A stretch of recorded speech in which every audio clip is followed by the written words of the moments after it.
Back to the fight, Blake overpowers Cage but also offers his hand to make a truce. A furious Cage responds by bringing Blake down and start kicking him. Since playing fair doesn't work, Blake takes his cane and beats Cage with it with one quick movement.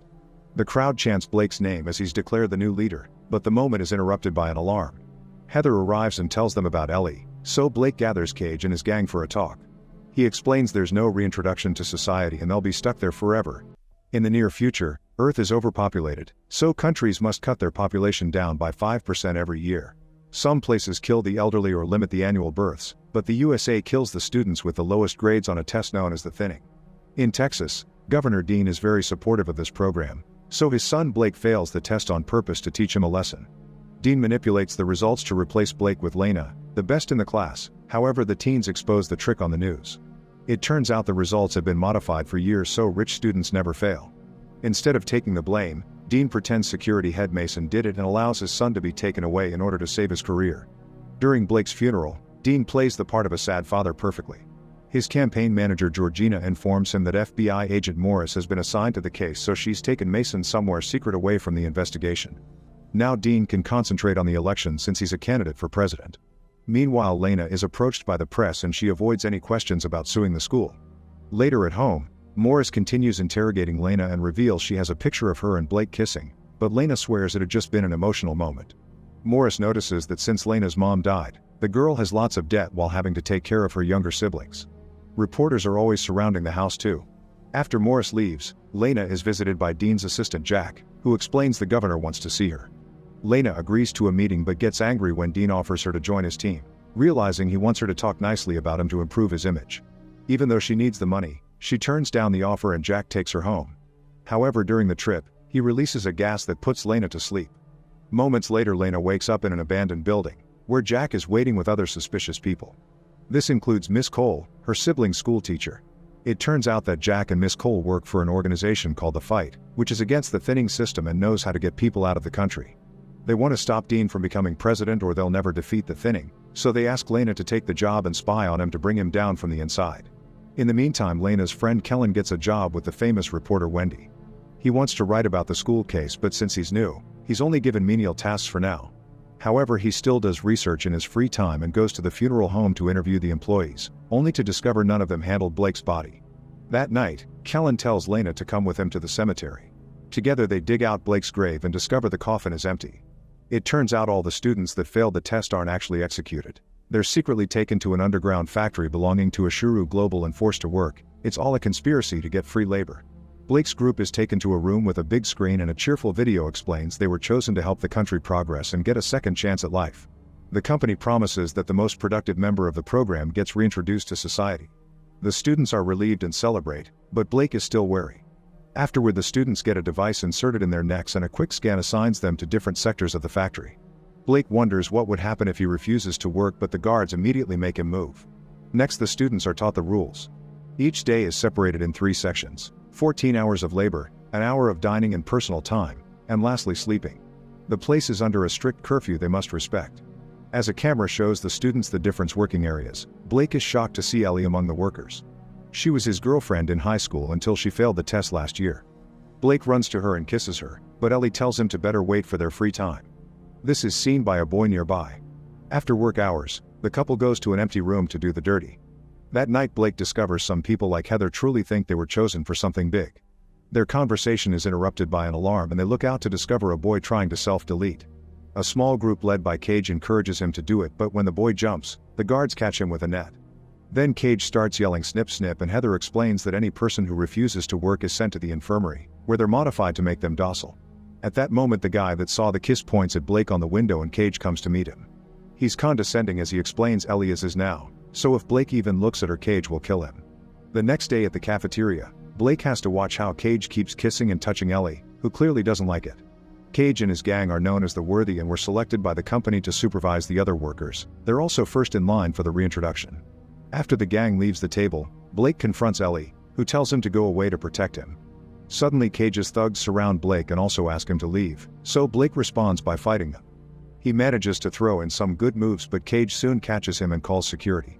Blake pushes him away and runs away with Ellie. However, as soon as they enter another room, they're surrounded by guards who beat them down. To Blake's shock, the leader is Mason, who was relocated here to keep him hidden. Mason is happy to see Blake and has his revenge by breaking his leg.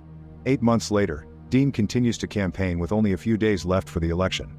Lena has been working in his team and talking him positively about him on the news, while in private she sends all the intel to Cole and Jack. Lena is getting tired because there hasn't been any progress, but luckily Cole announces a plan.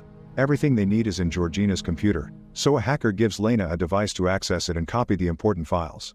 Kellen hears everything while trying to hide in the background, but Jack's team know he's there.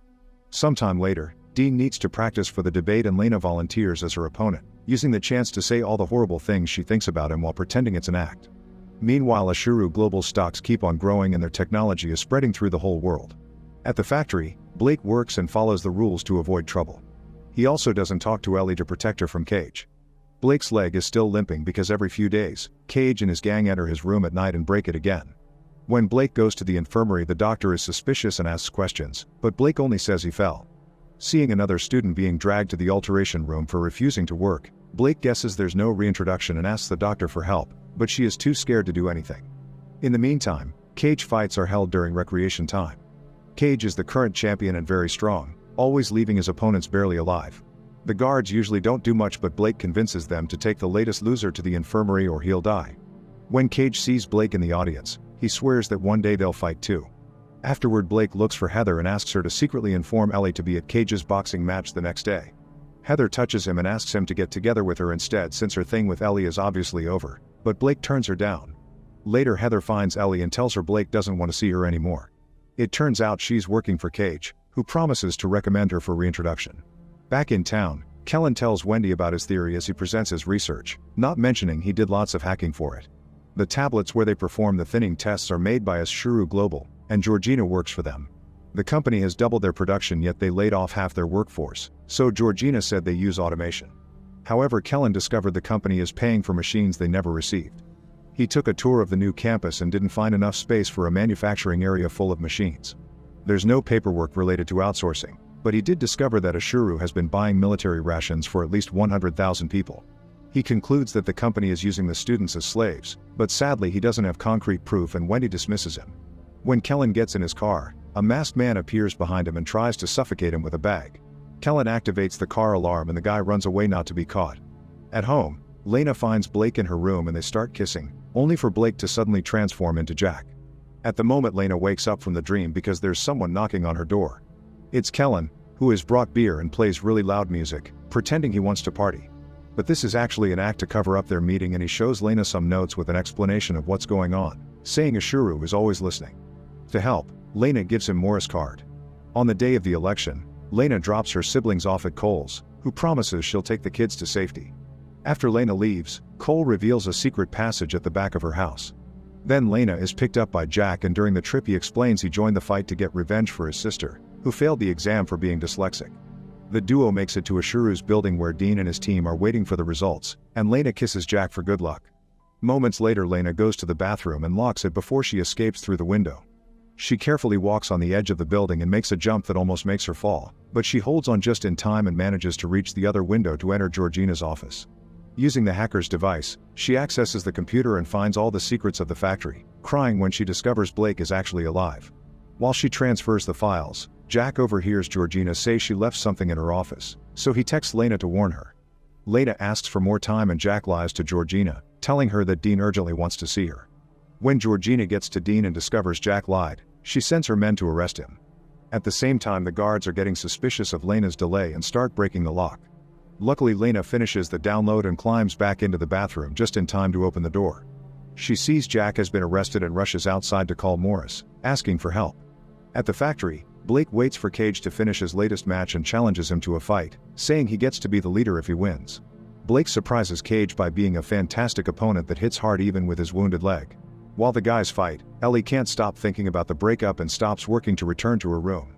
When the guards find her, she appears unconscious, so they try to touch her, only for Ellie to suddenly bite the guard's finger. Then she tries fighting them, but they're clearly stronger and throw her against a mirror to knock her down. Next, they tie her to a stretcher to take her to the infirmary for modification, and they're seen by Heather, who feels guilty.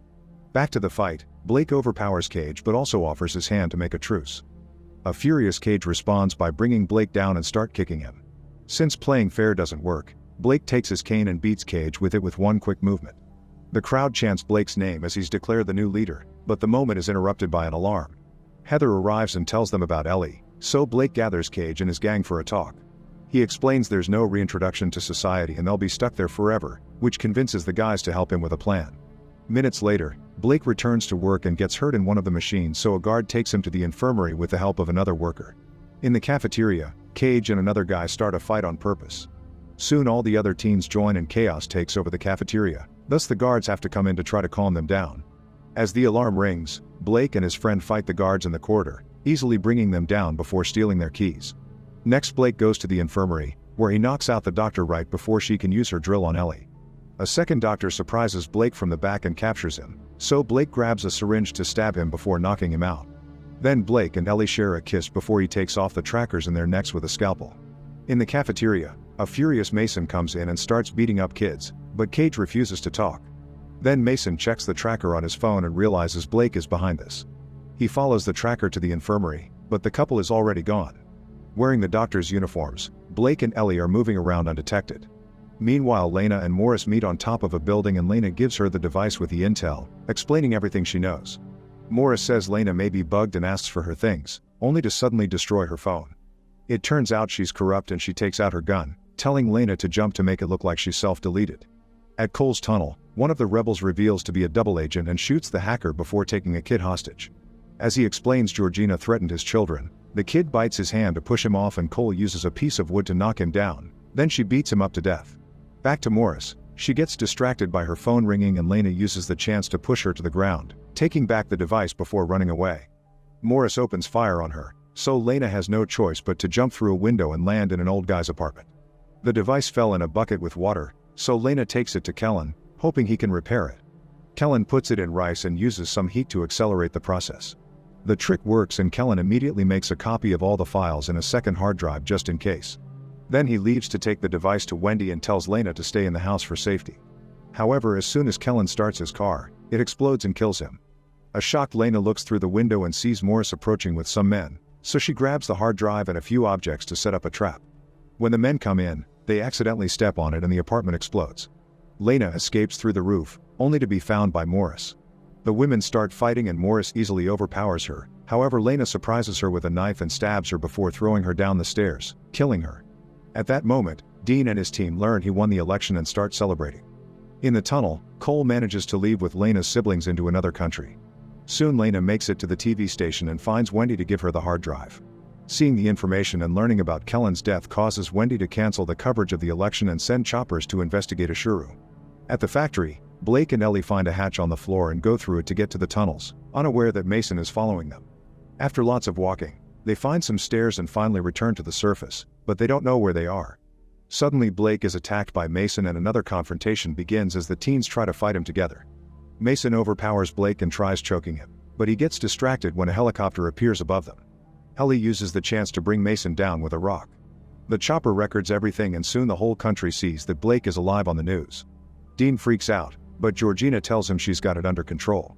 Moments later Blake is brought to the TV station and Lena runs to kiss him, but she freezes when she sees Ellie is there as well. Meanwhile, Dean gives his first speech as president. Georgina uses this new power to send the police after all the people that were against Dean, meaning Blake, Ellie, and Lena get arrested.